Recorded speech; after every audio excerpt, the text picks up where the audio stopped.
नमस्कार साथियों, स्वागत है आपका ऑनलाइन स्टडी ग्रुप में।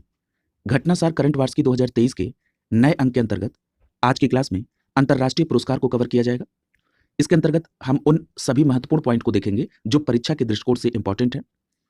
इसमें जो सबसे पहला अवार्ड दिया गया है वो है 95वां ऑस्कर अवार्ड 2023। तो ये क्रम आप याद रखेंगे कि जो ऑस्कर अवार्ड 2023 में दिया गया ये किस क्रम का था? 95वां था। दूसरी बात, यह अवार्ड किसके द्वारा दिया गया? तो याद रखिएगा, America academy of motion picture arts and sciences के द्वारा यह अवार्ड दिया गया। क्लियर? इतनी बात आप यहां पर ध्यान में रखेंगे। इसके अलावा जो सबसे महत्वपूर्ण बात है कि इस बार ऑस्कर अवार्ड प्रेजेंट करने वाली तीसरी भारतीय महिला कौन बनी? तो याद रखिएगा, Deepika Padukone. Deepika Padukone Oscar award present करने वाली तीसरी भारतीय महिला है। इनके पहले किसने ऑस्कर अवार्ड रिप्रेजेंट किया था महिला की तरफ से, भारतीय महिला की तरफ से? तो याद रखिएगा, इसमें नाम आता है पर्सिस खंबाटा का, जिन्होंने 1980 में अवार्ड प्रेजेंट किया था। और उसके बाद 2016 में प्रियंका चोपड़ा ने ये ऑस्कर अवार्ड प्रेजेंट किया था। यानी तीसरी ये भारतीय महिला है दीपिका पादुकोण, जिन्होंने इस बार ऑस्कर अवार्ड प्रेजेंट किया। क्लियर? यहां पर अगर हम इस पुरस्कार की श्रेणी में देखें तो दो श्रेणी ऐसी है जो आपको बिल्कुल याद रखनी है। इसमें पहली है बेस्ट ओरिजिनल सॉन्ग। याद रखिएगा, बेस्ट ओरिजिनल सॉन्ग में जो विजेता रहे वो नाटू नाटू। ये तेलुगु भाषा में ये सॉन्ग है नाटू नाटू, जिसे बेस्ट ओरिजिनल सॉन्ग का अवार्ड मिला है। किसमें? 95वें ऑस्कर अवार्ड 2023 में।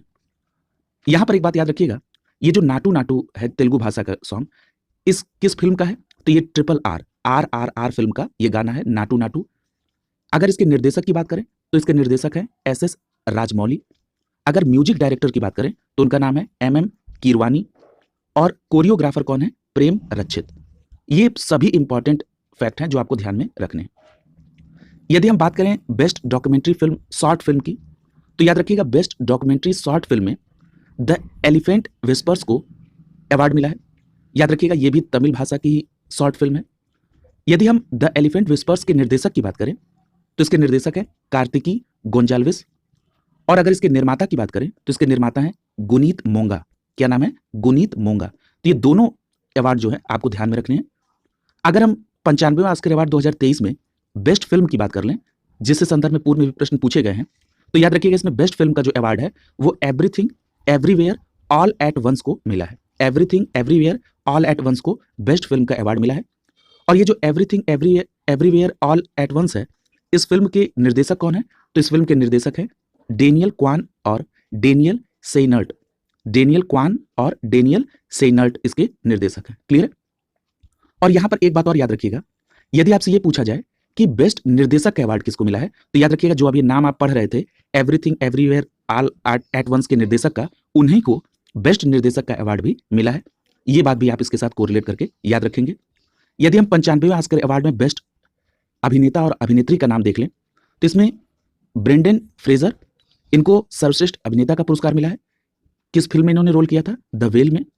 और सर्वश्रेष्ठ अभिनेत्री का जो पुरस्कार है ये मिशेल योह को मिला है, और इनकी फिल्म का नाम था everything everywhere all at once. इतनी बात आपको केवल 95वें ऑस्कर अवार्ड 2023 के संदर्भ में याद रखनी है। क्लियर? अगला देखिए, यहां पर जो अगले पॉइंट में बताया जा रहा है कि पूर्व में मिले ऑस्कर अवार्ड भारत के संदर्भ में। कई बार ऐसा होता है कि करंट में जो चीजें चल रही हैं उससे कोरिलेट करके पूर्व की चीजों को पूछ लेता है। जैसे अगर आपसे यह पूछा जाए कि वो पहली भारतीय महिला कौन थी जिनको 1982 में कॉस्ट्यूम डिजाइन के लिए ऑस्कर अवार्ड मिला था, तो याद रखिएगा, 1982 में कॉस्ट्यूम डिजाइन के लिए जो ऑस्कर अवार्ड है वो भानु अथैया जी को मिला था। यानी भानु अथैया वो पहली महिला थी जिनको 1982 में कॉस्ट्यूम डिजाइन के लिए ऑस्कर अवार्ड मिला था। और किस फिल्म में? फिल्म का नाम था गांधी। और किसके द्वारा यह गांधी फिल्म निर्मित थी? तो उनका नाम था रिचर्ड एटनबरो। यानी 1982 में रिचर्ड एटनबरो की फिल्म गांधी में कॉस्ट्यूम डिजाइन के लिए ऑस्कर पाने वाली पहली भारतीय महिला थी, जिनका नाम क्या था? भानु अथैया। अगर हम बात करें दूसरे भारतीय की जिन्हें ऑस्कर अवार्ड मिला, किस कैटेगरी में मिला था? Honorary life time achievement award. उनका नाम था सत्यजीत रे। याद रखिएगा, ये सत्यजीत रे फिल्म मेकर, इनको ऑस्कर मिला, और ये ऑस्कर पाने वाले दूसरे भारतीय थे, और ये ऑस्कर 1992 में मिला था। क्लियर? उसके बाद आपने देखा कि 2009 में स्लम डॉग मिलेनियर फिल्म के 3 भारतीयों को ऑस्कर अवार्ड मिला था। इसमें AR रहमान साहब थे बेस्ट म्यूजिक श्रेणी में जय हो गाना के लिए। उसके बाद गुलजार साहब थे बेस्ट गीत श्रेणी जय हो के लिए। और रेसुल पोकुट्टी इनको बेस्ट साउंड मिक्सिंग श्रेणी में ऑस्कर दिया गया था। ये था भारत के संदर्भ में जो पास्ट है ऑस्कर अवार्ड का, उससे रिलेटेड तथ्य। अगला जो पुरस्कार है वो है गोल्डन ग्लोब पुरस्कार 2023। यहां पर एक बात याद रखिएगा कि 2022 में प्रदर्शित फिल्मों के लिए ये गोल्डन ग्लोब पुरस्कार 2023 दिया गया। अगर हम क्रम की बात करें तो ये 80वां गोल्डन ग्लोब पुरस्कार है जो कि 2023 में दिया गया, और इसका जो वितरण है वो कहां पर किया गया? कैलिफोर्निया में। क्लियर है? अगर हम इसमें बात करें कि गोल्डन ग्लोब पुरस्कार में सर्वश्रेष्ठ मौलिक गीत का पुरस्कार किसको मिला, तो याद रखिएगा नाटू नाटू को। क्लियर है?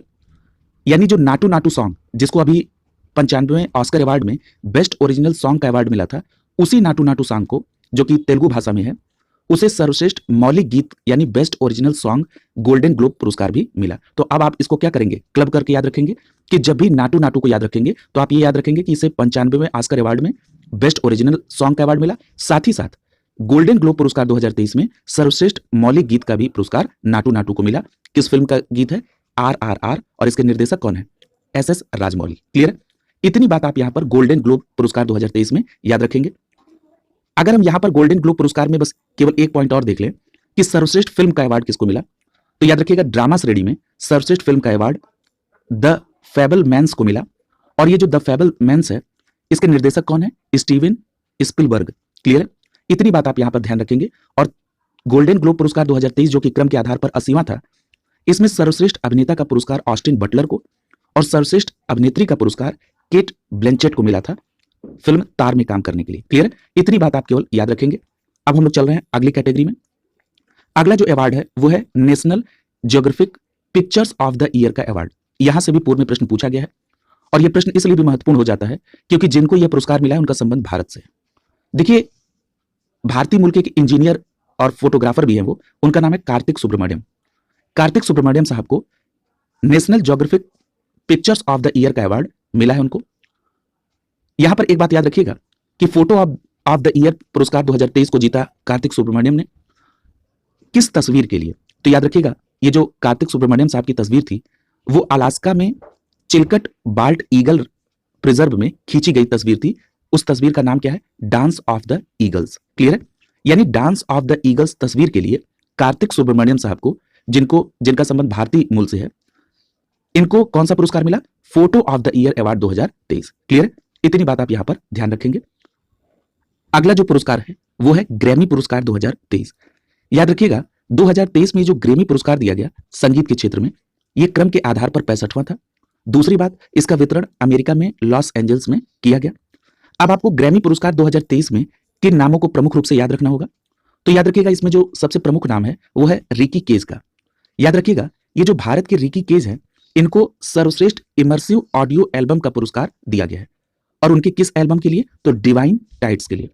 तो याद रखेंगे कि ग्रैमी पुरस्कार 2023 में सर्वश्रेष्ठ इमर्सिव ऑडियो एल्बम का पुरस्कार रिकी केज को उनके एल्बम डिवाइन टाइड्स के लिए दिया गया। क्लियर है? और याद रखिएगा British rock band the police के ड्रमर स्टीवर्ट कोपलैंड के साथ अपना यह पुरस्कार उन्होंने साझा किया। क्लियर है? ये बात भी याद रखेंगे। लेकिन इसका जो पहला पार्ट है कि इमर्सिव ऑडियो एल्बम का पुरस्कार रिकी केज को डिवाइन टाइड्स एल्बम के लिए दिया गया, ये आप प्रमुख रूप से याद रखेंगे। अगला देखिए, याद रखिएगा ये जो रिकी केज साहब हैं ये बेंगलुरु के हैं। क्लियर है? और रिकी केज 3 ग्रैमी जीतने वाले पहले भारतीय बन गए हैं। क्लियर है? तो ये बात भी याद रखेंगे कि 3 ग्रैमी जीतने वाले पहले भारतीय कौन है? रिकी केज साहब, जो कि बेंगलुरु से संबंधित है। यहां पर एक बात और याद रखिएगा कि अमेरिका की एक गायिका है जिनका नाम क्या है? बेयोंस। ये जो अमेरिका की गायिका बेयोंस है, इन्होंने सर्वाधिक 4 ग्रैमी इस वर्ष जीता है। क्लियर है? तो इस बात को भी आप ध्यान में रखेंगे। यदि हम बात करें कि 65वें ग्रैमी पुरस्कार के तहत एल्बम ऑफ द ईयर का पुरस्कार किसको मिला, तो याद रखिएगा हैरिस हाउस को एल्बम ऑफ द ईयर का अवार्ड 65वें ग्रैमी पुरस्कार के तहत मिला है। ये बातें आप यहां पर ग्रैमी पुरस्कार 2023 के संदर्भ में याद रखेंगे, जो सबसे महत्वपूर्ण है। अगला जो अवार्ड है वो है वाफ्टा फिल्म अवार्ड 2023। याद रखिएगा वाफ्टा फिल्म अवार्ड जो 2023 दिया गया, अगर हम क्रम के आधार पर देखें तो ये 65वां पुरस्कार था और इसका वितरण लंदन के रॉयल एल्बर्ट हॉल में किया गया था। क्लियर है? ये बात आप इसमें ध्यान में रखेंगे। याद रखिएगा वाफ्टा फिल्म अवार्ड 2023 में जो पुरस्कारों में धूम मचाने वाली फिल्म है उसका नाम क्या है, तो याद रखिएगा एडवर्ड बर्गन द्वारा निर्देशित German film all quite on the western front ने इन पुरस्कारों में धूम मचा रखी थी। क्लियर है? तो यहां पर याद रखेंगे, आपसे पूछा जा सकता है कि film all quite on the western front कैसी फिल्म है? जर्मन फिल्म, और इसके निर्देशक कौन है? एडवर्ड बर्गन। क्लियर? ये बात आप ध्यान रखेंगे। और इसमें एक बात याद रखिएगा कि सर्वश्रेष्ठ फिल्म और सर्वश्रेष्ठ निर्देशक सहित सर्वाधिक 7 पुरस्कार इन पुरस्कारों के तहत इस फिल्म को मिले हैं, और इस फिल्म को सर्वाधिक 14 श्रेणियों में पुरस्कार के लिए नामित किया गया था। तो नामित तो छोड़ दीजिए, लेकिन इसने 7 पुरस्कार की जो है विभिन्न श्रेणियों में पुरस्कार जीते हैं। किसमें? वाफ्टा फिल्म अवार्ड 2023 में। फिल्म का नाम क्या है? All quite on the western front, और इसके निर्देशक कौन है? एडवर्ड बर्गन। क्लियर? इतनी बात आप यहां पर याद रखेंगे। इसके अलावा एक बात और याद रखिएगा कि यदि आपसे ये पूछा जाए कि वाफ्टा फिल्म अवार्ड 2023 में सर्वश्रेष्ठ अभिनेता का पुरस्कार किसको मिला, तो याद रखिएगा एक अमेरिकी अभिनेता है जिनका नाम है ऑस्टिन बटलर। तो ऑस्टिन बटलर को सर्वश्रेष्ठ अभिनेता का पुरस्कार भी मिला है। किसमें? वाफ्टा फिल्म अवार्ड 2023 में। देखिए, अब मैं इसको कोरिलेट करा दे रहा हूं। अभी आपने गोल्डन ग्लोब पुरस्कार पढ़ा है, उसमें भी आपने देखा था कि सर्वश्रेष्ठ अभिनेता का पुरस्कार ऑस्टिन बटलर को मिला। तो आप यहां पर इन दोनों फैक्ट को क्लब कर दीजिए कि ऑस्टिन बटलर को जो सर्वश्रेष्ठ अभिनेता का पुरस्कार है वो बाफ्टा फिल्म अवार्ड में भी मिला था, और इसके साथ साथ गोल्डन ग्लोब पुरस्कार में भी ये सर्वश्रेष्ठ अभिनेता का पुरस्कार मिला था। याद रखिएगा, अगर हम बात करें सर्वश्रेष्ठ अभिनेत्री की, तो सर्वश्रेष्ठ अभिनेत्री का पुरस्कार अमेरिकी अभिनेत्री केट ब्लैंचेट को मिला था, और केट ब्लैंचेट को ही गोल्डन ग्लोब पुरस्कार में भी सर्वश्रेष्ठ अभिनेत्री का पुरस्कार मिला। यानी वाफ्टा फिल्म अवार्ड और सर्वश्रेष्ठ गोल्डन ग्लोब पुरस्कार, इन दोनों में ये सेम अभिनेता और सेम अभिनेत्री थे जिनको सर्वश्रेष्ठ की कैटेगरी में पुरस्कार मिला। याद रखिएगा, ये जो ऑस्टिन बटलर है, इनकी फिल्म क्या नाम थी? इनकी फिल्म का नाम था एल्विस। और ये जो अभिनेत्री केट ब्लैंचेट है, इनकी फिल्म का नाम क्या था? तो इनकी फिल्म का नाम था तार। क्लियर? तो ये बात आप केवल इसमें ध्यान में रखेंगे। यहां पर आपका वाफ्टा फिल्म अवार्ड कंप्लीट हो जाएगा। अगला जो अवार्ड है वो है मिस यूनिवर्स 2022। याद रखिएगा, मिस यूनिवर्स 2022 का जो पुरस्कार दिया गया, ये क्रम के आधार पर 71वां था। दूसरी बात, इसका आयोजन कहां पर हुआ? तो न्यू ऑरलेंस शहर में, और किस स्टेट में है? लुइसियाना स्टेट में। यहां जो सबसे महत्वपूर्ण बात आपको ध्यान में रखनी है, उस नाम की जिनको ये मिस यूनिवर्स 2022 का खिताब मिला है। तो आइए उस नाम को देखते हैं। याद रखिएगा, बॉनी गैब्रियल। क्या नाम है? R Bonney Gabriel. इनको 2022 के लिए मिस यूनिवर्स का खिताब मिला है, और ये कहां की है? अमेरिका की। तो याद रखिएगा, अमेरिका की आर बॉनी गैब्रियल को मिस यूनिवर्स का खिताब 2022 मिला है। ये बहुत इंपॉर्टेंट तथ्य है, इसको आप ध्यान में रखेंगे। यहां पर एक तथ्य और याद रखिएगा कि अभी आपने ये तो पढ़ लिया कि मिस यूनिवर्स 2022 का जो पुरस्कार है वो आर बॉनी गैब्रियल ने जीता, जो कि अमेरिका से संबंधित है। कई बार पूछ लिया जाता है कि प्रथम उपविजेता कौन रही, तो याद रखिएगा वेनेजुएला की अमंदा डूडामेल ये प्रथम उपविजेता रही मिस यूनिवर्स 2022 के पुरस्कार में। क्लियर? इतनी बात आपको केवल इसमें ध्यान में रखनी है। अगला जो पुरस्कार है वो है लाइफ टाइम अचीवमेंट पुरस्कार जीता है पूर्व प्रधानमंत्री मनमोहन सिंह ने।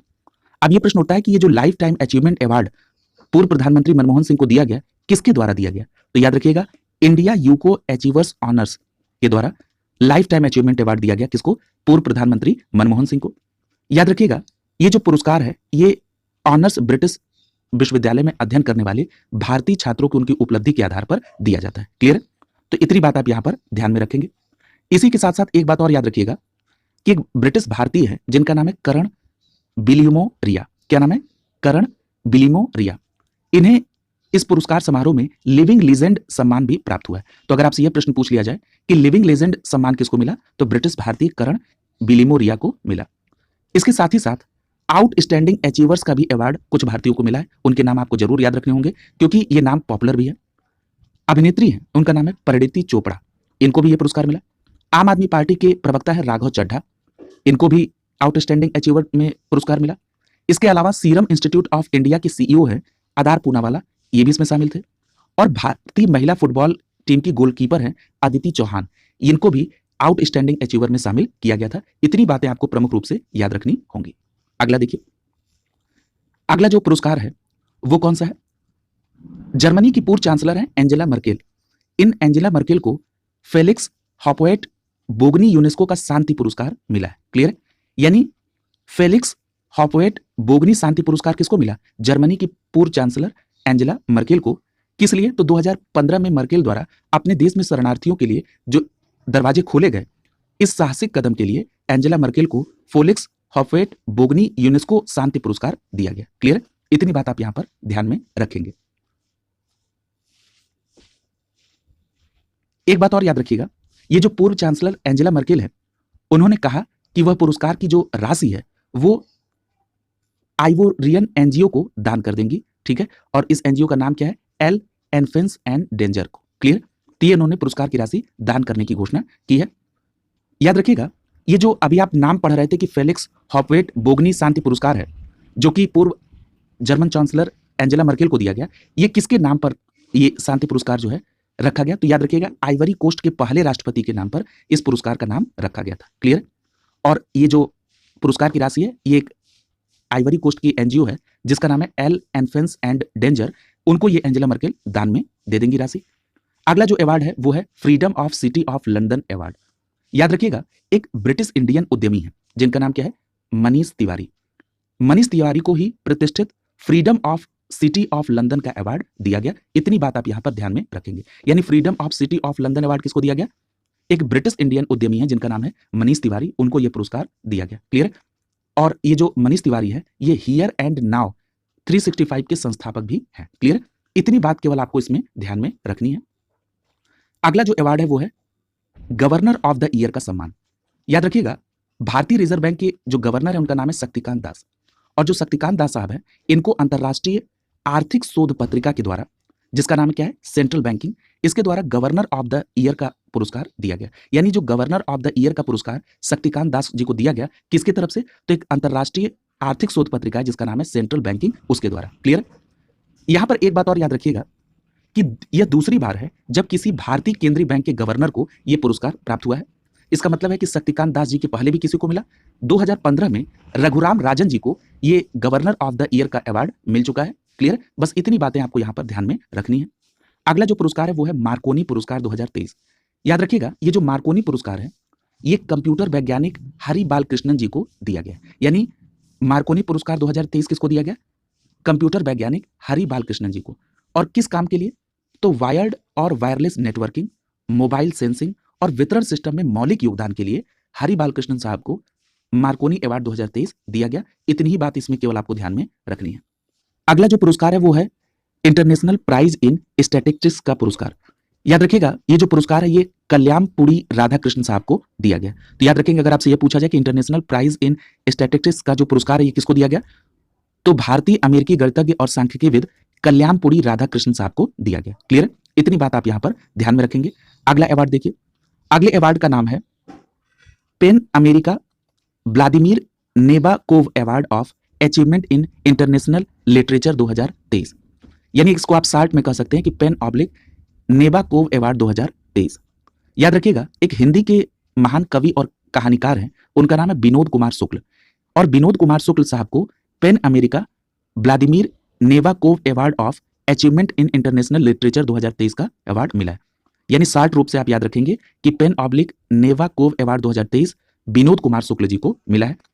और विनोद कुमार शुक्ल जी के एक उपन्यास को भी आप ध्यान में रखेंगे, उस उपन्यास का नाम है नौकर की कमीज। क्लियर? तो इतनी बात आपको यहां पर पेन ऑब्लिक नेबाकोव अवार्ड 2023 के संदर्भ में याद रखना है, और यह पुरस्कार विनोद कुमार शुक्ल साहब को मिला है। यहां पर अगला जो पुरस्कार है वो है वुल्फ पुरस्कार 2023। याद रखिएगा, ये जो वुल्फ पुरस्कार 2023 है, ये इजराइल के वुल्फ फाउंडेशन के द्वारा घोषित किया गया, और ये कुल 8 लोगों को ये पुरस्कार दिया गया। इतनी बात आप यहां पर केवल ध्यान रखेंगे, इसमें कोई बहुत इंपॉर्टेंट नाम नहीं है। अगला हम बात कर रहे हैं एल्बर्ट अवार्ड 2023 की। याद रखिएगा, ये जो एल्बर्ट अवार्ड 2023 है, ये किसको दिया गया? ये दिया गया लुइस कैफरेली को। किसको दिया गया? लुइस कैफरेली को ये 2023 का एबल अवार्ड 2023 दिया गया। एक बात और याद रखिएगा, उनको जो ये पुरस्कार दिया गया है, ये नॉन लीनियर पार्शियल इक्वेशन और फ्री बाउंड्री प्रॉब्लम्स में अपने योगदान के लिए लुइस कैफरेली को एबल अवार्ड 2023 दिया गया है। क्लियर? यहां पर इसलिए यह प्रश्न महत्वपूर्ण हो जाता है क्योंकि गणित के क्षेत्र के इस प्रतिष्ठित पुरस्कार को नोबेल पुरस्कार के बराबर माना जाता है। और कई बार आपसे यह प्रश्न पूछा भी गया है कि किस गणित के क्षेत्र के प्रतिष्ठित पुरस्कार को नोबेल पुरस्कार कहा जाता है, तो वो है एबल अवार्ड। और एबल अवार्ड किसको मिला? लुइस कैफरेली को। इसलिए इंपॉर्टेंट है। अगला देखिए, अगर हम इस पुरस्कार के बैकग्राउंड की बात कर लें तो नॉर्वे की सरकार के द्वारा इस पुरस्कार की जो शुरुआत है वो 2001 में गणितज्ञ नील्स हेनरिक की स्मृति में किया गया था। यह बात भी आप ध्यान में रखेंगे। और इसके तहत जो पुरस्कार विजेता होते हैं उनको कितनी धनराशि मिलती है? 4,72,00,000 रुपए। अगला देखिए, और याद रखिएगा, अगर आपसे यह प्रश्न पूछा जाए कि ये जो लुइस कैफरेल है ये कहां के हैं, तो इनके साथ एक तथ्य और जुड़ा हुआ है कि ये दक्षिण अफ्रीका के एबल पुरस्कार पाने वाले पहले विजेता हैं और इनका संबंध अर्जेंटीना से है। तो याद रखिएगा, एबल पुरस्कार 2023 लुइस कैफ्रेली को मिला, इनका संबंध अर्जेंटीना से है और इस प्रकार ये दक्षिण अफ्रीका के एबल पुरस्कार पाने वाले पहले विजेता बने हैं। अगला जो पुरस्कार है वो है यूक्रेन के राष्ट्रपति को पोलैंड का शीर्ष पुरस्कार दिया गया है। अब यहाँ पे आपको दो ही बात याद रखनी है कि पोलैंड के सर्वोच्च सम्मान का नाम क्या है और दूसरा कि यूक्रेन के राष्ट्रपति कौन है, बस। तो यहाँ पर याद रखिएगा कि जो पोलैंड का सर्वोच्च सम्मान है उसका नाम है order of the white eagle. क्या नाम है? Order of the white eagle.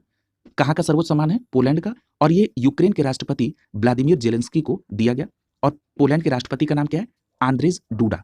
यानी पोलैंड के राष्ट्रपति आंद्रेज डूडा ने पोलैंड का सर्वोच्च सम्मान order of the white eagle को यूक्रेन के राष्ट्रपति व्लादिमीर जेलेंस्की को दिया। इतनी बात आप केवल इसमें ध्यान में रखेंगे। अगले पुरस्कार की तरफ हम चल रहे हैं। अगला जो पुरस्कार है वो है प्रिट्ज़कर पुरस्कार 2023। याद रखिएगा, ये जो प्रिट्ज़कर पुरस्कार है ये वास्तुकला यानी आर्किटेक्चर के क्षेत्र में दिया जाता है। और आर्किटेक्चर के क्षेत्र में जो 2023 का प्रिट्ज़कर पुरस्कार है ये किसको दिया गया? तो एक ब्रिटेन के आर्किटेक्ट है, उनका नाम है सर डेविड एलान चिपरफील्ड। क्या नाम है? सर डेविड एलान चिपरफील्ड। ये ब्रिटेन के आर्किटेक्ट हैं और इनको प्रिट्ज़कर पुरस्कार 2023 से सम्मानित किया गया है। आप इनके नाम को ध्यान में रखेंगे। एक बात और यहां पर कोरिलेट कर लीजिए कि 5 वर्ष पूर्व 2018 में ये जो प्रिट्ज़कर पुरस्कार है ये भारत के वास्तुकार बालकृष्ण दोषी जी को भी दिया गया था। और एक बात याद रखिएगा, यह पुरस्कार पाने वाले वो पहले और एकमात्र भारतीय वास्तुकार हैं। यानी भारत के भी वास्तुकार को, जिनका नाम है बालकृष्ण दोषी, इनको 2018 में प्रिट्ज़कर पुरस्कार मिल चुका है। और जो 2023 का ये पुरस्कार है ये ब्रिटेन के architect sir David Alan Chipperfield को मिला है। क्लियर है? अगला जो पुरस्कार है वो है भारतीय वैज्ञानिक प्रदीप ने जीता विन फ्यूचर स्पेशल प्राइज 2023। तो यहां पर आपको क्या याद रखना है? याद रखना है कि ये जो विन फ्यूचर स्पेशल प्राइज 2022 है किसने जीता? तो प्रदीप जी ने जीता। इनका पूरा नाम है प्रदीप थलापिल। याद रखिएगा, ये कहां से संबंधित है? ये मद्रास आईआईटी के शोधकर्ता है। ये जो प्रदीप जिनको ये विन फ्यूचर स्पेशल प्राइज 2022 मिला है ये आईआईटी मद्रास से संबंधित है। इतनी बात आप यहां पर ध्यान में रखेंगे। अगला देखिए, अगर हम बात कर लें कि ये जो विन फ्यूचर प्राइज है इसकी स्थापना कब हुई थी, तो याद रखिएगा इसकी स्थापना 2020 में हुई थी। अरबपति फामनर ने इसकी स्थापना की थी। क्लियर है? अगला जो पुरस्कार है वो है बेन बैरिस स्पॉटलाइट अवार्ड 2022। याद रखिएगा, ये जो बेन बैरिस स्पॉटलाइट अवार्ड 2022 है ये किसको दिया गया? तो ये Rajiv Gandhi centre for biotechnology के एक वैज्ञानिक हैं जिनका नाम है कार्तिका राजीव। क्लियर है? तो याद रखिएगा, कार्तिका राजीव को 2022 के लिए बेन बैरिस अवार्ड 2022 मिला है। क्लियर? इतनी बात याद रखेंगे। और एक बात और याद रखिएगा कि अमेरिका की न्यूरोबायोलॉजिस्ट हैं बेन बैरिस, उन्हीं की स्मृति में 2019 में इस पुरस्कार का गठन किया गया था और 2022 का ये Ben Barres Spotlight award Karthika Rajeev को मिला है। अगला जो पुरस्कार है उसका नाम है अर्थ शॉट अवार्ड 2022। याद रखिएगा, एक भारतीय स्टार्टअप है जिसका नाम क्या है? ख्याति। इस भारतीय स्टार्टअप को अर्थ शॉट अवार्ड 2022 से सम्मानित किया गया। इतनी ही बात केवल इसमें आपको ध्यान में रखनी है। अगला देखिए, और अगर आपसे यह प्रश्न पूछ लिया जाए कि जिस भारतीय स्टार्टअप ख्याति को अर्थ शॉट अवार्ड 2022 मिला ये क्या काम करती है, तो याद रखिएगा ये जो अवार्ड है इसको ये प्रकृति संरक्षण एवं बहाली की श्रेणी में इसको दिया गया है। क्लियर? अगला जो पुरस्कार है वो है संयुक्त राष्ट्र का champions of the earth award 2022। ये बहुत इंपॉर्टेंट है, यहां से सीधे प्रश्न कई बार पूछे गए। तो याद रखिएगा, एक असम राज्य की वन्य जीव वैज्ञानी है, उनका नाम क्या है? पूर्णिमा देवी वर्मन। क्या नाम है? पूर्णिमा देवी वर्मन। नाम आपको याद रखना है, किस राज्य से संबंधित है? असम से। इन्हीं पूर्णिमा देवी वर्मन जी को 2022 के लिए संयुक्त राष्ट्र के सर्वोच्च पर्यावरण सम्मान चैंपियन ऑफ द अर्थ से सम्मानित किया गया। बहुत इंपॉर्टेंट है ये, तो याद रखेंगे। असम की वन्य जीव विज्ञानी पूर्णिमा देवी वर्मन जी को संयुक्त राष्ट्र का सर्वोच्च पर्यावरण सम्मान champion of the earth award 2022 मिला है। क्लियर? अगले चलते हैं। यहां पर एक बात और याद रखिएगा कि ये जो संयुक्त राष्ट्र पर्यावरण कार्यक्रम अर्थात यूएनईपी का इस बार का champion of the earth award है, ये पूर्णिमा देवी वर्मन को किस श्रेणी के लिए मिला? तो याद रखिएगा, उद्यमिता दृष्टिकोण यानी एंटरप्रेन्योरियल विजन की श्रेणी में यह पुरस्कार पूर्णिमा देवी वर्मन जी को मिला है। क्लियर? एक बात और तथ्य याद रखिएगा, एक नाम आ रहा है हरगिला सेना। क्लियर? ये जो हरगिला सेना है इसकी ये संस्थापक भी हैं पूर्णिमा देवी वर्मन। याद रखिएगा, ये जो हरगिला सेना है ये किसके उत्थान के लिए काम करती है? तो याद रखिएगा, ये सारस जो विलुप्त हो रहे हैं इनको बचाने के लिए ये हरगिला सेना का संबंध है। यानी अगर आपसे ये प्रश्न पूछ लिया जाए कि हरगिला आर्मी का संबंध किससे, तो सारस को विलुप्त होने से बचाने से संबंधित है। अगला जो अवार्ड है वो है Diwali power of one award 2022। याद रखिएगा, ये अवार्ड न्यूयॉर्क शहर में जो संयुक्त राष्ट्र का मुख्यालय है, इसमें 4 अनुभवी राजनयिकों को ये अवार्ड दिया गया और एक अमेरिकी सांसद को ये अवार्ड दिया गया जिसका नाम है दिवाली पावर ऑफ वन पुरस्कार 2022। क्लियर? तो इतनी बात आप यहां पर ध्यान रखेंगे। ये अवार्ड इसलिए भी महत्वपूर्ण हो जाता है क्योंकि इस पुरस्कार को ऑस्कर ऑफ डिप्लोमेसी कहा जाता है। क्लियर? तो याद रखेंगे, Diwali power of one award 2022 को ऑस्कर ऑफ डिप्लोमेसी कहा जाता है और यह पुरस्कार 4 अनुभवी राजनयिकों और एक अमेरिकी सांसद को दिया गया। क्लियर? और ये जो Diwali power on off one award 2022 है, ये दिवाली फाउंडेशन यूएसए के तरफ से दिया जाता है और इसकी स्थापना 2017 में की गई थी। और जो महत्वपूर्ण बात है कि इसे ऑस्कर ऑफ डिप्लोमेसी कहा जाता है। हो सकता है आपसे सीधा प्रश्न पूछ दिया जाए कि निम्नलिखित में से किस अवार्ड को ऑस्कर ऑफ डिप्लोमेसी कहा जाता है, तो आपका सीधा जवाब क्या हो जाएगा? Diwali power of one award 2022 को। क्लियर? और ये शांति और सुरक्षा के लिए जो लोग दुनिया में काम करते हैं उनको ये अवार्ड दिया जाता है। आगे चल रहे हैं अगले पुरस्कार की तरफ। अगला जो पुरस्कार है उसका नाम है सियोल शांति पुरस्कार 2022। याद रखिएगा, ये जो सियोल शांति पुरस्कार 2022 है, ये पुरस्कार दक्षिण कोरिया के कल्चरल फाउंडेशन के द्वारा प्रदान किया जाता है। दूसरी बात कि 2022 का ये जो सियोल शांति पुरस्कार है, ये किसको दिया गया? तो याद रखेंगे, वर्ल्ड वाइड वेब के खोजकर्ता टिम बर्नर ली को। और ये बहुत इंपॉर्टेंट पुरस्कार है, कई बार यहां से पूछा गया है। तो यहां पर आपको प्रमुख रूप से 2 बातें केवल याद रखनी है। ये जो सियोल शांति पुरस्कार है, ये दक्षिण कोरिया के कल्चरल फाउंडेशन के द्वारा दिया जाता है। और दूसरी बात, ये जो सियोल शांति पुरस्कार 2022 है, ये WWW के खोजकर्ता टिम बर्नर्स ली को दिया गया। क्लियर? इतनी बात आप यहां पर ध्यान में रखेंगे। अगला देखिए, याद रखिएगा, ये 1919 से इसको देना प्रारंभ किया गया। इसमें 2 लाख अमेरिकी डॉलर दिया जाता है। क्लियर? और जो 2020 का ये पुरस्कार है, ये ओलंपिक समिति के अध्यक्ष थॉमस बाख को दिया गया था। और 2018 में जो आप सभी को मालूम है कि सियोल शांति पुरस्कार मिला था, वो प्रधानमंत्री नरेंद्र मोदी को मिला था। ये बात भी आप कोरिलेट करके ध्यान रखेंगे। लेकिन प्रमुख रूप से टिम बर्नर ली का नाम याद रखेंगे, जिनको 2022 का सियोल शांति पुरस्कार मिला है। अगला जो अवार्ड है वो है the emissary of peace award 2022। याद रखिएगा, आर्ट ऑफ लिविंग के संस्थापक हैं जिनका नाम है श्री श्री रविशंकर। श्री श्री रविशंकर जी को the emissary of peace award 2022 से सम्मानित किया गया है। इतनी बात आपको केवल इसमें ध्यान में रखनी है। क्लियर? देखिए, the emissary of peace award 2022 ये तो श्री श्री रविशंकर जी को मिला। इसके अलावा श्री श्री रविशंकर को गांधी फाउंडेशन की तरफ से गांधी पीस पिलग्रिम्स का भी अवार्ड दिया गया। क्लियर? तो ये बात भी आप ध्यान में रखेंगे। क्लियर? अगला देखिए, अगला जो पुरस्कार है वो है the JCB prize of literature 2022। याद रखिएगा, ये जो the JCB prize of literature 2022 का पुरस्कार है, ये किसको दिया गया? तो ये दिया गया खालिद जावेद को।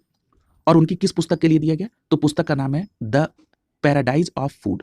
क्या नाम है? The paradise of food. तो देखिए, कई बार सीधे प्रश्न इस तरह भी पूछ लिए जाते हैं कि हाल ही में चर्चा में रहा द पैराडाइज ऑफ फूड किसकी पुस्तक है? तो आपका जवाब क्या होगा? खालिद जावेद की। और इनको कौन सा पुरस्कार मिला है? The JCB prize of literature 2022। याद रखिएगा, इसमें धनराशि के तौर पर 25 लाख रुपए पुरस्कार राशि मिलती है। ये जो पुस्तक है, इसका उर्दू से जो अंग्रेजी अनुवाद है, ये बरान फारूकी द्वारा किया गया है। इस बात को भी आप ध्यान में रखेंगे। क्लियर? अगला देखिए, अगला जो पुरस्कार है वो है प्रेसिडेंशियल लाइफ टाइम अचीवमेंट पुरस्कार। याद रखिएगा, ये जो प्रेसिडेंशियल लाइफ टाइम अचीवमेंट पुरस्कार है, ये पुरस्कार किसको दिया गया? तो याद रखेंगे, कृष्णा ववीलाला को। किसको? कृष्णा ववीलाला को प्रेसिडेंशियल लाइफ टाइम अचीवमेंट पुरस्कार मिला है। ये भारतीय अमेरिकी है। क्लियर? इसलिए ये इंपॉर्टेंट हो जाता है। तो याद रखेंगे, कृष्णा ववीलाला को प्रेसिडेंशियल लाइफ टाइम अचीवमेंट पुरस्कार मिला। और ये जो कृष्णा ववीलाला जी हैं, इनका संबंध भारत के आंध्र प्रदेश राज्य से है। इतनी बात केवल आप इसमें ध्यान में रखेंगे। यहां पर एक बात और याद रखिएगा कृष्णा ववीलाला जी के संदर्भ में, कि इनकी उपलब्धियों के कारण इनको चेंज मेकर और ग्लोबल ह्यूमैनिटेरियन कहकर भी इनकी प्रशंसा की गई है। अगले पुरस्कार की तरफ चलते हैं। अगला जो पुरस्कार है वो है राइट लिवलीहुड पुरस्कार 2022। देखिए, जो राइट लिवलीहुड पुरस्कार है, इसके संदर्भ में आपको क्या बात याद रखनी है कि जो पुरस्कार है, इस पुरस्कार को वैकल्पिक नोबेल पुरस्कार के रूप में जाना जाता है और ऐसे व्यक्तियों और संगठनों को दिया जाता है जो विश्व के सामने जो चुनौती है उनका समाधान निकालने के लिए अपना योगदान देते हैं। इस पुरस्कार को क्या कहते हैं? राइट लिवलीहुड पुरस्कार 2022। क्लियर? अगर हम इस पुरस्कार की स्थापना की बात करें तो एक स्वीडिश जर्मन नागरिक थे जिनका नाम था जेकब वोन यूएक्सकुल। इनके द्वारा 1980 में इस राइट लिवलीहुड पुरस्कार 2022 के संदर्भ में बताया गया था। इतनी बात आप यहां पर इसको ध्यान में रखेंगे। अगला जो पुरस्कार है, ये बहुत महत्वपूर्ण पुरस्कार है। याद रखिएगा, साहित्य के क्षेत्र में 2022 का जो प्रतिष्ठित बुकर पुरस्कार है, ये किसको दिया गया? तो ये लेखक सेहान करुणा तिलका को दिया गया। ये इंपॉर्टेंट है, मैं बार बार बता रहा हूं। और यहां पर एक बात और मैं अंतर स्पष्ट कर दूं, एक होता है बुकर पुरस्कार और एक होता है बुकर अंतरराष्ट्रीय पुरस्कार।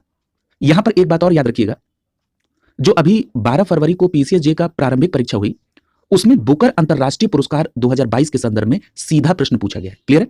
तो याद रखेंगे, बुकर पुरस्कार और बुकर अंतरराष्ट्रीय पुरस्कार दोनों को आप डिफरेंशिएट करके ध्यान में रखेंगे। अभी हम बात कर रहे हैं बुकर पुरस्कार की और आगे चलकर बात करेंगे बुकर अंतरराष्ट्रीय पुरस्कार की भी। तो अगर आपसे यह प्रश्न पूछा जाए कि बुकर पुरस्कार 2022 किसको दिया गया, तो आपका सीधा जवाब क्या होगा? लेखक सेहान करुणातिलका को। और अगर यह पूछा जाए कि बुकर पुरस्कार से सम्मानित सेहान करुणातिलका का संबंध किस देश से है, तो आपका जवाब क्या होगा? श्रीलंका से। क्लियर है? यहां पर अगर सेहान करुणातिलका के उपन्यास के संदर्भ में पूछा जाए कि किसके लिए उनको यह पुरस्कार मिला, तो आपका जवाब होगा the seven moons of Maali Almeida. क्या नाम है? The seven moons of Maali Almeida. इसी उपन्यास के लिए श्रीलंका के लेखक सेहान करुणातिलका को प्रतिष्ठित साहित्य सम्मान बुकर पुरस्कार 2022 मिला। क्लियर है? तो इतनी बात केवल आप इस पुरस्कार के संदर्भ में याद रखेंगे। और इसमें पुरस्कार राशि के तौर पर 50,000 पाउंड दिया जाता है। यह भी बात आपको ध्यान में रखना होगा। दूसरी महत्वपूर्ण बात, ये जो पुरस्कार है, ये विश्व का साहित्य के क्षेत्र में सर्वोच्च पुरस्कार है। क्लियर है? यानी बुकर पुरस्कार साहित्य के क्षेत्र में विश्व का सर्वोच्च पुरस्कार है और इसकी स्थापना 1969 में ब्रिटेन में की गई थी। क्लियर है? अगला देखिए, पूछा जा रहा है कि यूनेस्को मदनजीत सिंह पुरस्कार 2022। यहां पर सीधी बात आपको यह याद रखनी है कि ये जो यूनेस्को मदनजीत सिंह पुरस्कार 2022 है, ये कैमरून की फ्रांका मा इह सुलेम योंग को मिला है। किसको? फ्रांका मा इह सुलेम योंग को मिला है। ये कहां की है? कैमरून की हैं। और कौन सा पुरस्कार मिला है? यूनेस्को मदनजीत सिंह पुरस्कार 2022। केवल इतनी बात ध्यान में रखनी है। अगला देखिए, अगला जो पुरस्कार है वो है भारतीय मूल की वीना नायर को ऑस्ट्रेलिया में पीएम पुरस्कार 2022 मिला है। क्लियर है? ये भी बात आप ध्यान में रखेंगे। यदि किसी भारतीय को बाहर पुरस्कार मिलता है तो यह परीक्षा के दृष्टिकोण से अहम हो जाता है। तो याद रखिएगा, ऑस्ट्रेलिया के मेलबर्न में रहने वाली है वीना नायर। क्लियर है? और इन वीना नायर को विज्ञान के लिए 2022 का प्रधानमंत्री पुरस्कार मिला है। क्लियर है? तो इतनी बात आप ध्यान रखेंगे। अगला देखिए, और अगर पूछा जाए कि किस कार्य के लिए, तो स्टीम के व्यवहारिक अनुप्रयोग का प्रदर्शन करने, दुनिया में वास्तविक प्रभाव बनाने के लिए अपने कौशल का उपयोग करने के तरीके के लिए इनको यह पुरस्कार मिला है। किनको? वीना नायर को। और कौन सा मिला? ऑस्ट्रेलिया में पीएम पुरस्कार 2022। क्लियर? बस इतनी बात आपको ध्यान में रखनी है। अगला जो पुरस्कार है वो है नोबेल पुरस्कार 2022। ये महत्वपूर्ण पुरस्कार है। इसमें आपको देखिए नोबेल पुरस्कार प्राप्तकर्ता के नाम याद रखना है, उनका संबंध किस देश से है ये ध्यान रखना है, और उन्होंने ऐसा क्या कार्य किया था जिसके लिए उनको नोबेल पुरस्कार दिया गया। ये तीन महत्वपूर्ण बात आपको जरूर ध्यान में रखनी होगी। चर्चा प्रारंभ करते हैं चिकित्सा के नोबेल पुरस्कार से। याद रखिएगा, जो चिकित्सा का नोबेल पुरस्कार दिया गया, किसको दिया गया? स्वेते पाबो को। किसको दिया गया? स्वेते पाबो को। ये जो स्वेते पाबो साहब है, इनका संबंध किस देश से है? ये स्वीडन के वैज्ञानिक है। यानी स्वीडन के वैज्ञानिक स्वेते पाबो को चिकित्सा का नोबेल पुरस्कार 2022 दिया गया। ये बिल्कुल याद होना चाहिए। इनके किस कार्य के लिए? तो जीनोम की खोज के लिए। तो एक लाइन में अगर मैं इसको समराइज कर दूं, तो स्वीडन के वैज्ञानिक स्वेते पाबो जी को जीनोम की खोज के लिए 2022 का चिकित्सा नोबेल पुरस्कार दिया गया। क्लियर है? इतनी बात केवल आपको ध्यान में रखनी है। अगला जो पुरस्कार है वो है भौतिक विज्ञान का नोबेल पुरस्कार 2022। याद रखिएगा, ये जो भौतिक विज्ञान का नोबेल पुरस्कार है, ये पुरस्कार 3 वैज्ञानिकों को दिया गया है। क्लियर है? अब ये 3 वैज्ञानिक कौन कौन से हैं? पहला नाम है फ्रांस के एलेन आस्पेक्ट का। दूसरा नाम है अमेरिका के जॉन एफ क्लासर का। अगला नाम है ऑस्ट्रिया के एंटोन जिलिंगर का। क्लियर है? इन 3 लोगों को भौतिक विज्ञान का नोबेल पुरस्कार दिया गया 2022 का। अब यह प्रश्न उठता है कि इन लोगों को किस क्षेत्र में कार्य करने के लिए 2022 का भौतिक विज्ञान में नोबेल पुरस्कार मिला? तो आपका जवाब क्या होगा? क्वांटम मैकेनिक्स में शोध के लिए इन 3 वैज्ञानिकों को भौतिक का नोबेल पुरस्कार 2022 मिला। एक बार मैं इन तीनों नामों को फिर से रिपीट कर रहा हूं। पहला नाम दिया गया फ्रांस के एलेन आस्पेक्ट का, दूसरा नाम है अमेरिका की जॉन एफ क्लासर का, और तीसरा नाम है ऑस्ट्रिया के एंटोन जिलिंगर का। क्लियर है? ये तीनों नाम आप ध्यान में रखेंगे। इनको पुरस्कार के तौर पर 10 मिलियन की राशि मिली और तीनों लोगों को समान रूप से ये वितरित हुई। अगला देखिए, अगला जो पुरस्कार है वो है रसायन विज्ञान का नोबेल पुरस्कार। याद रखिएगा, रसायन विज्ञान का नोबेल पुरस्कार भी 3 वैज्ञानिकों को संयुक्त रूप से दिया गया। अब जरा इनके नाम को देख लीजिए। पहली है स्टैनफोर्ड यूनिवर्सिटी अमेरिका की वैज्ञानिक कैरोलीन बर्टोजी। क्या नाम है? Caroline Bertozzi. दूसरा नाम है डेनमार्क स्थित कोपेनहेगन यूनिवर्सिटी की मॉर्टेन मेल्डॉल। क्या नाम है? मॉर्टेन मेल्डॉल। और तीसरा नाम है अमेरिकी एक स्क्रिप्ट रिसर्च सेंटर है, वहां की वैज्ञानिक है जिनका नाम है के बैरी शार्पलेस। यानी इन 3 वैज्ञानिकों को ये रसायन विज्ञान का नोबेल पुरस्कार दिया गया। मैं एक बार तीनों वैज्ञानिकों के नाम को फिर से रिपीट कर रहा हूं। पहला नाम है कैरोलीन बर्टोजी। कैरोलीन बर्टोजी को रसायन का नोबेल। दूसरा है डेनमार्क के मार्टेन मेल्डॉल को, और तीसरा नाम है के बैरी शार्पलेस को। ये रसायन के विज्ञान में ये पुरस्कार पाने वाले 3 वैज्ञानिक। अब ये प्रश्न उठता है कि इन्होंने किस क्षेत्र में कार्य किया कि इनको रसायन का नोबेल मिला। तो याद रखिएगा, क्लिक केमिस्ट्री और बायो आर्थोगोनल केमिस्ट्री में विकास कार्य के लिए इनको रसायन का नोबेल पुरस्कार मिला। क्लिक केमिस्ट्री और बायो आर्थोगोनल केमिस्ट्री के लिए इसमें भी 10 मिलियन का स्वीडिश क्रोनर राशि दी जाती है और इन तीनों वैज्ञानिकों को समान रूप से वितरित की गई। अगला है साहित्य का नोबेल पुरस्कार। याद रखिएगा, जो साहित्य का नोबेल पुरस्कार है ये एक फ्रांसीसी लेखिका है। क्या नाम है उनका? एनी एनाकर्स। याद रखिएगा, एनी एनार्कस को ये साहित्य का नोबेल पुरस्कार दिया गया 2022 के लिए और कहाँ की है? फ्रांसीसी। ये बात यहां पर आप ध्यान में रखेंगे। क्लियर है? और याद रखिएगा, ये जो एनी एनार्कस को साहित्य का नोबेल पुरस्कार मिला, किस लिए मिला? तो याद रखिएगा, खुद के अतीत में झांक कर अपनी मलिनता और मजबूरियों के खुलासे के लिए बात करने के लिए इनको साहित्य का नोबेल पुरस्कार मिला, एनी एनार्कस को। क्लियर है? अगले पुरस्कार की तरफ चल रहे हैं। यहां पर एक बात याद रखिएगा, ये जो फ्रांसीसी लेखिका एनी एनार्कस है जिनको साहित्य का नोबेल पुरस्कार मिला, ये नोबेल पुरस्कार प्राप्त करने वाली 17वीं महिला है। ये फैक्ट भी आपको ध्यान में रखना चाहिए। अब हम बात करते हैं साहित्य के नोबेल पुरस्कार की। बिल्कुल देखिए, सेलेक्टिव पोर्शन आपको दिखाया जा रहा है। ये जो शांति का नोबेल पुरस्कार है, ये शांति का नोबेल पुरस्कार बेलारूस के जेल में निरुद्ध मानवाधिकार कार्यकर्ता एलेस वियालास्की, रूसी मानवाधिकार संगठन मेमोरियल और यूक्रेन के लोकतांत्रिक गठबंधन सेंटर फॉर सिविल लिबर्टी को संयुक्त रूप से दिया गया। यानी आप ये कह सकते हैं कि जो शांति का नोबेल पुरस्कार है ये भी 3 लोगों को दिया गया। 3 लोगों में कार्यकर्ता के तौर पर बेलारूस के जो जेल में निरुद्ध मानवाधिकार कार्यकर्ता है उनका नाम क्या है? एलेस बियालास्की। वहीं दूसरी तरफ एक रूसी मानवाधिकार संगठन है जिसका नाम है मेमोरियल, इसको दिया गया। और यूक्रेन का एक लोकतंत्रवादी संगठन है जिसका नाम है सेंटर फॉर सिविल लिबर्टी। यानी एक व्यक्ति और 2 संगठन को यह शांति का नोबेल पुरस्कार 2022 दिया गया। याद रखेंगे। अगला हम बात करते हैं अर्थशास्त्र के नोबेल पुरस्कार। अर्थशास्त्र के क्षेत्र में 2022 का जो नोबेल तुल्य पुरस्कार है वो अमेरिका के 3 अर्थशास्त्रियों को संयुक्त रूप से दिया गया है। जरा इन तीनों नागरिकों का, जो कि अमेरिका के हैं, तीनों अर्थशास्त्रियों का जरा नाम देख लीजिए। जो पहले अर्थशास्त्री हैं उनका नाम क्या है? उनका नाम है बेन एस बर्नांक। क्या नाम है? Ben S Bernanke. दूसरे अर्थशास्त्री का नाम है डगलस डब्ल्यू डायमंड और तीसरे अर्थशास्त्री का नाम है फिलिप एच डिबविग। क्लियर है? क्या नाम है तीसरे का? Philip H Dybvig. क्लियर है? इन तीनों लोगों को अर्थशास्त्र का नोबेल पुरस्कार मिला। और यह पुरस्कार क्यों दिया गया? तो बैंकों और वित्तीय संकटों के क्षेत्र में शोध के लिए इन 3 लोगों को अर्थशास्त्र के क्षेत्र में नोबेल पुरस्कार दिया गया। क्लियर है? तो तीनों लोगों का आप नाम याद रखेंगे, Ben S Bernanke, Douglas W Diamond और फिलिप एच डिबविग। क्लियर है? अब हम चलते हैं अगले पुरस्कार की तरफ। अगला जो इंपॉर्टेंट पुरस्कार है वो है रेमन मैग्सेसे पुरस्कार 2022। देखिए ये भी इंपॉर्टेंट है, यहां से भी अधिकतर प्रश्न बनते हैं। याद रखिएगा, ये जो रेमन मैग्सेसे पुरस्कार 2022 है ये मिला किसको किसको? तो कंबोडिया के एक मनोचिकित्सक हैं जिनका नाम क्या है? सोथी यारा छिम। यानी कंबोडिया के मनोचिकित्सक सोथी यारा छिम को, जापान के नेत्र रोग विशेषज्ञ तदाशी हतोशी को और फिलीपींस के बाल रोग विशेषज्ञ बर्नार्ड डेट मैड्रिड को और फ्रांसीसी पर्यावरण कार्यकर्ता गैरी वेन चेघी को ये रेमन मैग्सेसे पुरस्कार 2022 दिया गया। ये सभी लोगों के नाम, उनकी लोकेशन सहित आपको ध्यान होनी चाहिए। मैं फिर से रिपीट कर रहा हूं, कोई जल्दीबाजी नहीं है।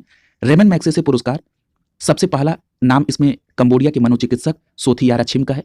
दूसरा नाम जापान के नेत्र विशेषज्ञ तदाश हितोशी का है। तीसरा नाम फिलीपींस के बाल रोग विशेषज्ञ बर्नाडेट मैड्रिड का है। और चौथा नाम इसमें फ्रांसीसी पर्यावरण कार्यकर्ता गैरी वेन चेघी का है। क्लियर? इतनी बात आप केवल रेमन मैग्सेसे पुरस्कार के अंतर्गत ध्यान रखेंगे। अगले पुरस्कार की तरफ चल रहे हैं हम। अगला जो पुरस्कार है वो है वैश्विक ऊर्जा पुरस्कार 2022। याद रखिएगा, ये जो वैश्विक ऊर्जा पुरस्कार 2022 है इसलिए महत्वपूर्ण हो जाता है क्योंकि ये भारतीय मूल के प्रोफेसर ने इसको जीता है। अब उनका नाम क्या है? तो उस भारतीय मूल के प्रोफेसर का नाम है कौशिक राजशेखर।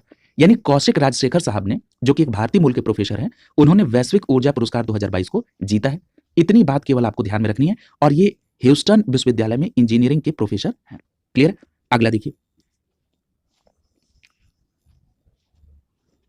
अगर आपसे यह प्रश्न पूछा जाए कि ये जो वैश्विक ऊर्जा पुरस्कार 2022 कौशिक राजशेखर साहब को दिया गया किसके द्वारा, तो बस इतनी बात याद रखिएगा, ग्लोबल एनर्जी एसोसिएशन के द्वारा। अगला जो पुरस्कार है वो है अमेरिकी नेशनल एकेडमी ऑफ मेडिसिन का शीर्ष सम्मान।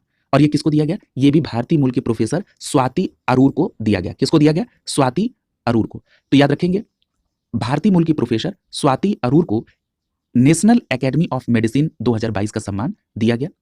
और ये emerging leader in health and medicine scholar इनको चुना गया। किसको? स्वाति अरूर को। क्लियर है? तो ये भी बात आप ध्यान में रखेंगे। अगला जो महत्वपूर्ण पुरस्कार है और इस प्रकार के पुरस्कार को पूछे जाने की पूरी संभावना दिख रही है वो है लद्दाख के सर्वोच्च नागरिक का सम्मान। तो यहाँ पर देखिए केवल 2 बात आपको ध्यान में रखनी है। एक तो ये बात ध्यान में रखना है कि ये सम्मान जो लद्दाख का सर्वोच्च सम्मान है उसका नाम क्या है और किसको दिया गया। देखिए एक बात मैं यहाँ पर थोड़ा-सा आपको कहना चाहूँगा कि परीक्षा जब भी नज़दीक आती है, तो ये एक ह्यूमन टेंडेंसी है कि एक मनोवैज्ञानिक प्रेशर बढ़ जाता है और आपको ऐसा प्रतीत होता है कि हमको तो कोई फैक्ट याद ही नहीं है। लेकिन ऐसा एक्चुअल में होता नहीं है। ये प्रेशर होता है कि हम ज़्यादा से ज़्यादा पढ़ लें और ये प्रेशर होता है कि कहीं ऐसा ना हो कि हम पढ़ने में कोई कमी कर दें और हम परीक्षा में अच्छा परफ़ॉर्म ना कर पाएँ। देखिए कभी भी आप प्रेशर लेके कोई भी काम करेंगे, तो वो काम कभी अच्छा नहीं होगा और ये भी बात मैं आपकी सहमत हूँ आपसे कि आपका ये विचार होगा कि कोई प्रेशर लेना नहीं चाहता है, वो स्वाभाविक तौर पर आ जाता है। ये बात सत्य है। लेकिन जब आप एक प्रशासनिक सेवा में जाना चाह रहे हैं या आप किसी भी अन्य सरकारी सेवा में जाना चाह रहे हैं, तो आपको तो अपने अंदर ये पावर बिल्डअप करना होगा कि हम कैसे प्रेशर को रिलीज़ करके अपने काम को आसानी से कर लें। क्लियर है? तो इस बात को बिल्कुल रिलैक्स होके आप अपने काम पर ध्यान रखें। तो हम लोग चर्चा कर रहे थे लद्दाख के सर्वोच्च नागरिक सम्मान की। तो उस सम्मान का नाम है डिपाल आरएन जिम डस्टन। क्या नाम है? डिपाल आरएन जिम डस्टन। ये लद्दाख का सर्वोच्च नागरिक सम्मान है और किसको दिया गया? तिब्बत धर्मगुरु दलाई लामा जी को। क्लियर है? तो याद रखेंगे लद्दाख का सर्वोच्च नागरिक सम्मान डिपाल आरएन जिम डस्टन पुरस्कार तिब्बती धर्मगुरु दलाई लामा जी को दिया गया। अगला जो पुरस्कार है वो है फ्रांस का सर्वोच्च नागरिक सम्मान। याद रखिएगा सबसे पहले तो आपको ये याद रखना होगा कि जो फ्रांस का सर्वोच्च नागरिक सम्मान है उसका नाम क्या है। हो सकता है उस सम्मान का नाम लिखकर और ये पूछ लिया जाए कि ये किस देश का सर्वोच्च नागरिक सम्मान है। तो याद रखिएगा फ्रांस का जो सर्वोच्च नागरिक सम्मान है उसका नाम है chevalier de la legion de honour. क्या नाम है? Chevalier de la legion of honour. और याद रखिएगा ये जो फ्रांस का सर्वोच्च नागरिक सम्मान सेवे layer de la legion de honour सम्मान है ये शशि थरूर जी को दिया गया है। याद रखिएगा जो शशि थरूर है ये कांग्रेस पार्टी से लोकसभा के सांसद हैं। ये किस निर्वाचन क्षेत्र से सांसद हैं? केरल के तिरुवनंतपुरम से। क्लियर है? और इनको फ्रांस का सर्वोच्च नागरिक सम्मान मिला है जिसका नाम क्या है? सर्वोच्च नागरिक सम्मान का फ्रांस के सेवे layer de la legion de honour. अगला है फील्ड मेडल पुरस्कार। ये कोई इंपॉर्टेंट नहीं, इसको स्किप करते हैं। अगला पुरस्कार है यूनेस्को पीस प्राइज पुरस्कार 2022। देखिए ये आप पढ़ चुके हैं। देखिए इस प्रश्न को 2 तरह से पूछा जा सकता है। आपने अभी पढ़ा है कि Felix Houphouet Boigny UNESCO peace prize किसको मिला? जर्मनी की पूर्व चांसलर एंजेला मर्केल को। और आपको इस तरह भी प्रश्न पूछा जा सकता है कि यूनेस्को का पीस प्राइज किसको मिला 2022 का? तो एंजेला मर्केल को। और इसी तरह प्रश्न पूछे जाने की पूरी संभावना है कि यूनेस्को का पीस प्राइज 2022 किसको मिला? जर्मनी की पूर्व चांसलर एंजेला मर्केल को।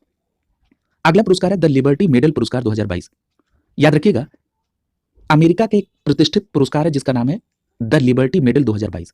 और ये जो अमेरिका का प्रतिष्ठित पुरस्कार है द लिबर्टी मेडल 2022 ये किसको दिया गया? तो यूक्रेन के राष्ट्रपति व्लादिमीर जेलेंस्की को दिया गया, इसलिए इसको आप ध्यान में रखेंगे।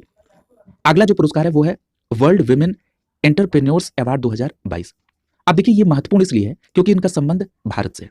तो याद रखिएगा केरल राज्य की रहने वाली संगीता अभियान को, क्या नाम है? संगीता अभियान। इनको जूनियर चैम्बर इंटरनेशनल हांगकांग द्वारा वर्ल्ड विमेन एंटरप्रेन्योर्स अवार्ड 2022 दिया गया। यानी 3 बातें हैं यहाँ। ये जो वर्ल्ड विमेन एंटरप्रेन्योर्स अवार्ड 2022 है ये किसको दिया गया? तो संगीता अभियान को। इनका संबंध किस राज्य से है? केरल से। और ये जो वर्ल्ड विमेन एंटरप्रेन्योर अवार्ड है किसके द्वारा दिया जाता है? तो जूनियर चैम्बर इंटरनेशनल हांगकांग के द्वारा। क्लियर है? इतनी बात आप यहाँ पर ध्यान में रखेंगे। अगला जो पुरस्कार है वो है बुकर अंतरराष्ट्रीय पुरस्कार 2022, जिसकी मैं चर्चा भी कर रहा था जब मैं आपको इंट्रोड्यूस करा रहा था बुकर पुरस्कार के बारे में। तो मैंने आपसे कहा था कि अभी आगे चलकर बुकर अंतरराष्ट्रीय पुरस्कार भी देखेंगे। तो देखिए ये जो बुकर अंतरराष्ट्रीय पुरस्कार 2022 है इसके संदर्भ में पीसीएसजे 2023 के प्रीलिम्स में ये प्रश्न पूछा गया। क्या प्रश्न पूछा गया था? पूछा गया कि एक उपन्यास है जिसका नाम है टॉम्ब ऑफ सैंड। ये नाम वहां पर दिया गया था कि पूछा गया कि जो उपन्यास टॉम्ब ऑफ सैंड है जिसको बुकर अंतरराष्ट्रीय पुरस्कार मिला इसकी लेखिका कौन है? तो आपको चयन करना था गीतांजलि श्री के नाम को। तो आप याद रखेंगे भारत की एक प्रसिद्ध लेखिका है जिनका नाम है गीतांजलि श्री और उनके उपन्यास का नाम क्या है? Tomb of sand. और इसी उपन्यास के लिए गीतांजलि श्री को बुकर अंतरराष्ट्रीय पुरस्कार 2022 मिला है। क्लियर? यहां पर एक बात और याद रखिएगा, मूलतः हिंदी में रचित ये उपन्यास, इसका नाम क्या है? रेत समाधि। क्लियर है? और इस उपन्यास का अंग्रेजी में अनुवाद किसने किया था? तो डेजी रॉकवेल ने किया था। किसने किया था? डेजी रॉकवेल ने रेत समाधि का अंग्रेजी रूपांतरण टॉम्ब ऑफ सैंड किया था। और ये टॉम्ब ऑफ सैंड की लेखिका कौन है? गीतांजलि श्री है। क्लियर? ये बात ध्यान रखेंगे। और यहीं पर एक बार मैं आपको रिकॉल करा दे रहा हूं कि बुकर पुरस्कार 2022 किसको दिया गया था? तो श्रीलंका के एक लेखक हैं जिनका नाम क्या था? सेहान करुड़ा तिलिका। उनको ये दिया गया था बुकर पुरस्कार 2022। और उनके किस उपन्यास के लिए दिया गया था? The 7 moons of Maali Almeida के लिए। क्लियर है? बस इतनी बात आपको यहां पर कोरिलेट करनी थी। अब हम आगे चल रहे हैं। अगला पुरस्कार है पुलित्ज़कर पुरस्कार 2022। देखिए, पुलित्ज़कर पुरस्कार 2022 को एक्सप्लेन करने से पहले एक बार मैं यहाँ पर बिल्कुल क्लियर कट कर दूं कि ये जो पुलित्ज़कर पुरस्कार है, ये पत्रकारिता के क्षेत्र के लिए दिया जाता है। क्लियर है? और इस बार 4 भारतीय पत्रकारों को ये पुलित्ज़कर पुरस्कार दिया गया। इसके अलावा एक पुरस्कार अभी आपने पढ़ा है जिसका नाम इसी से बिल्कुल मैच करता है, वो है प्रिट्ज़कर पुरस्कार 2023। देखिए, ये जो प्रिट्ज़कर पुरस्कार है, ये वास्तुकला यानी आर्किटेक्चर के क्षेत्र में कार्य करने वालों को दिया जाता है। प्रिट्ज़कर पुरस्कार 2023 किसको दिया गया था? ब्रिटेन के एक आर्किटेक्ट हैं जिनका नाम है सर डेविड एलान पीचरफील्ड। क्या नाम है? सर डेविड एलान पीचरफील्ड। ये ब्रिटेन के हैं, इनको प्रिट्ज़कर पुरस्कार 2023 दिया गया है। क्लियर है? अब यहाँ पर पुलित्ज़कर पुरस्कार है, ठीक है? इन दोनों को अब आप डिफरेंशिएट कर ले जाएंगे। कई बार ये भी पूछा गया कि ये किस क्षेत्र में दिया जाता है। अब इन 4 भारतीय पत्रकारों के नाम को देखिए जिनको पुलित्ज़कर पुरस्कार 2022 मिला। इसमें पहला नाम है अदनान आबिदी जी का, दूसरा नाम है सना इरशाद मट्टू का, तीसरा नाम है अमित दवे का और इसमें चौथा नाम है दानिश सिद्दीकी का। ये जो दानिश सिद्दीकी साहब हैं, इनको मरणोपरांत ये पुरस्कार दिया गया है। क्लियर है?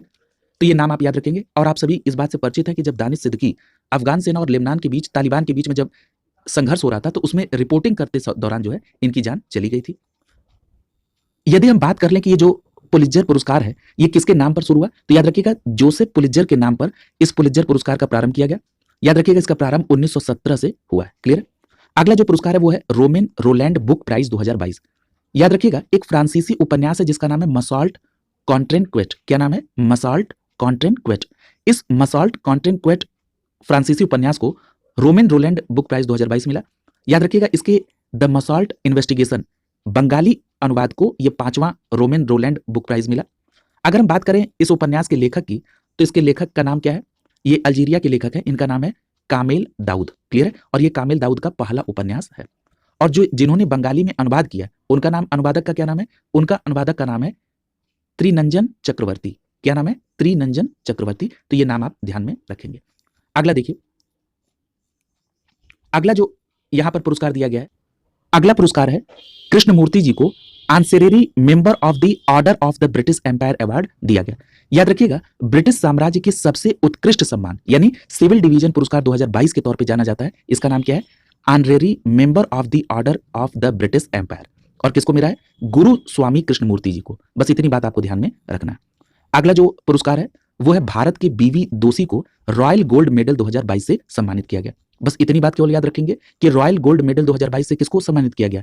बालकृष्ण विठल दास दोषी जी को, और ये भारतीय वास्तुकार हैं। क्लियर? अगला देखिए, अगला जो अवार्ड है वो है टेम्पल्टन अवार्ड 2022। याद रखिएगा ये जो टेम्पल्टन अवार्ड 2022 है ये किसको दिया गया? तो एक लेखक है, उनका नाम है फ्रैंक विल्जेक, ये अमेरिका के हैं। इन्हीं को 2022 का टेम्पल्टन अवार्ड दिया गया था। क्लियर है? तो इसको याद रखना है। और ये अवार्ड उन लोगों को दिया जाता है जिनका कार्य विज्ञान और आध्यात्म से जुड़ा हुआ है। क्लियर? याद रखेंगे। अगला देखिए, अगला जो पुरस्कार है वो है विश्व खाद्य पुरस्कार 2022। याद रखिएगा ये जो विश्व खाद्य पुरस्कार 2022 है ये किसको दिया गया? तो उनका नाम है डॉक्टर सिंथिया रोसेन ज़्वेग। क्या नाम है? Doctor Cynthia Rosenzweig. इनको विश्व खाद्य पुरस्कार 2022 से सम्मानित किया गया। केवल आप इनके नाम को ध्यान में रखेंगे। और याद रखिएगा ये खाद्य और कृषि के नोबेल पुरस्कार के रूप में जाना जाता है। ये पुरस्कार विश्व खाद्य पुरस्कार जो किसको मिला है? डॉक्टर सिंथिया रोसेन ज़्वेग को। अगला पुरस्कार है, इसका नाम है व्हिटली गोल्ड अवार्ड 2022। याद रखिएगा ये जो व्हिटली गोल्ड अवार्ड 2022 है ये हिम तेंदुआ विशेषज्ञ और वन्यजीवी संरक्षणवादी हैं जिनका नाम है चारुदत्त मिश्रा। इन चारुदत्त मिश्रा जी को ही व्हिटली गोल्ड अवार्ड 2022 से सम्मानित किया गया। केवल आप इनके नाम को ध्यान में रखेंगे। क्लियर? और याद रखिएगा ये जो पुरस्कार है ये कब प्रारंभ हुआ था? ये पहला पुरस्कार दिया गया था 2005 में, और इस बार जो व्हिटली गोल्ड अवार्ड 2022 है वो चारुदत्त मिश्रा जी को दिया गया। इस प्रकार जो अंतर्राष्ट्रीय स्तर पर महत्वपूर्ण पुरस्कार दिए गए थे उसमें जो भी सेलेक्टिव पार्ट था, जो परीक्षा के दृष्टिकोण से महत्वपूर्ण है, उसी को कवर कराया गया है। आज की क्लास यहीं पर कंप्लीट होती है। शुभकामनाओं के साथ आप सभी का बहुत बहुत धन्यवाद।